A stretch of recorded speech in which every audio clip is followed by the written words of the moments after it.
Network News. Kitang-kita ito nga ang pinsala na iniwan ng malaking sunog dito sa paggawaan ng kandila sa barangay Pao, Manawag, Pangasinan kung saan natupok ang malaking bahagi ng pasilidad matapos ang halos 9 na oras na firefighting operations. Isa sa mga huling tinutukan ng mga bombero ang 2 palapag na bahagi ng establishmento dahil dito sila pinakanahirapang tuluyang maapula ang apoy.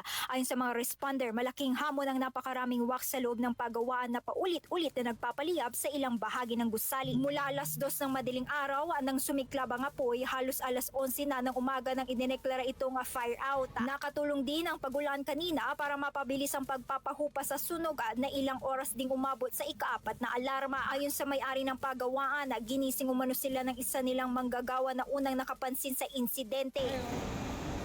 Pagkakita ko doon sa sa apoy, kasi tinawag ako ng yung worker ko, yung tagabantay, na medyo hindi pa naman siya malaki ito.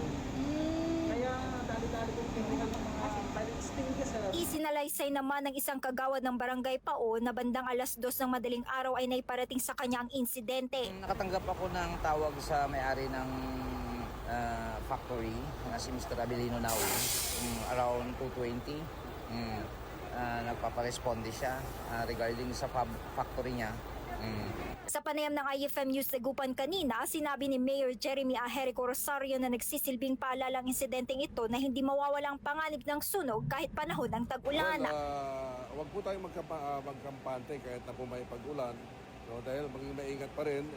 Una, yung mga pwedeng pagmulahan ng sunog, dapat po na-check bago matulog. No? Yung mga common din po yung octopus connection ng mga wires. No?